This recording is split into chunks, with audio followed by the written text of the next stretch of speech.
हरे कृष्णा दोस्तों, इस कथा को जो सुनेगा उसे 84 लाख योनियों से मुक्ति मिल जाएगी। एक बार की बात है, यशोदा मैया प्रभु श्री कृष्ण के उल्हानों से तंग आ गई और छड़ी लेकर श्री कृष्ण की ओर दौड़ी। जब प्रभु ने अपनी मैया को क्रोध में देखा तो वह अपना बचाव करने के लिए भागने लगे। भागते भागते श्री कृष्ण एक कुम्हार के पास पहुंचे। कुम्हार तो अपनी मिट्टी के घड़े बनाने में व्यस्त था, लेकिन जैसे ही कुम्हार ने कृष्ण को देखा वो बहुत प्रसन्न हुआ। कुम्हार जानता था कि श्री कृष्ण साक्षात परमेश्वर हैं। तब प्रभु ने कुम्हार से कहा कि कुम्हार जी, आज मेरी मैया मुझ पर क्रोधित हैं। मैया छड़ी लेकर मेरे पीछे आ रही हैं। भैया मुझे कहीं छुपा लो। तब कुम्हार ने कृष्ण को एक बड़े से मटके के नीचे छिपा दिया। कुछ ही क्षणों में मैया यशोदा भी वहां आ गई। कुम्हार से पूछने लगी, क्यों रे कुम्हार, तूने मेरे कन्हैया को कहीं देखा है क्या? कुम्हार ने कह दिया, नहीं भैया, मैंने कन्हैया को नहीं देखा। श्री कृष्ण ये सब बातें बड़े से घड़े के नीचे छुप कर सुन रहे थे। मैया तो वहां से चली गई। अब प्रभु श्री कृष्ण कुम्हार से कहते हैं, कुम्हार जी, यदि मैया चली गई हो तो मुझे इस घड़े से बाहर निकालो। कुम्हार बोला, ऐसे नहीं प्रभु जी, पहले मुझे 84 लाख योनियों के बंधन से मुक्त करने का वचन दो। भगवान मुस्कुराए और कहा, ठीक है, मैं तुम्हें 84 लाख योनियों से मुक्त करने का वचन देता हूँ। अब तो मुझे बाहर निकाल दो। कुम्हार कहने लगा, मुझ अकेले नहीं प्रभु जी, मेरे परिवार के सभी लोगों को भी 84 लाख योनियों के बंधन से मुक्त कराने का वचन दोगे तो मैं आपको इस घड़े से बाहर निकालूंगा।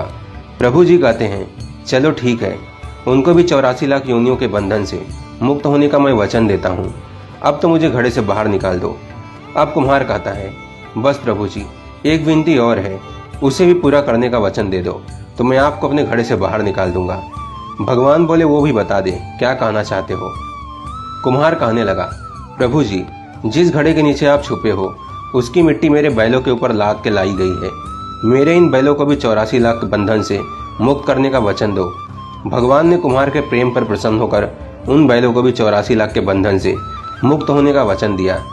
प्रभु बोले, अब तो तुम्हारी सब इच्छा पूरी हो गई, अब तो मुझे घड़े से बाहर निकाल दो।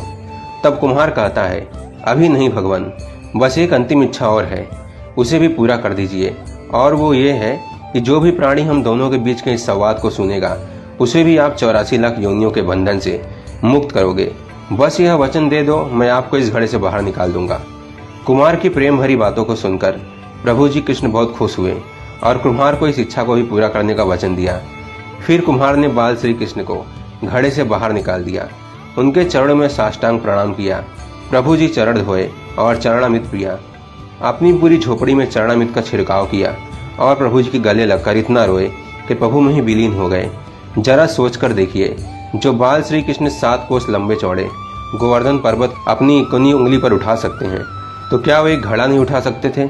लेकिन बिना प्रेम रीझे नहीं नटवर नंद किशोर। कोई कितना भी यज्ञ करे, अनुष्ठान करे, कितना भी दान करे, चाहे कितनी भी भक्ति करे, लेकिन जब तक मन में प्राणी मात्र के लिए प्रेम नहीं होगा, प्रभु श्री कृष्ण मिल नहीं सकते। जय श्री कृष्ण। राधे राधे।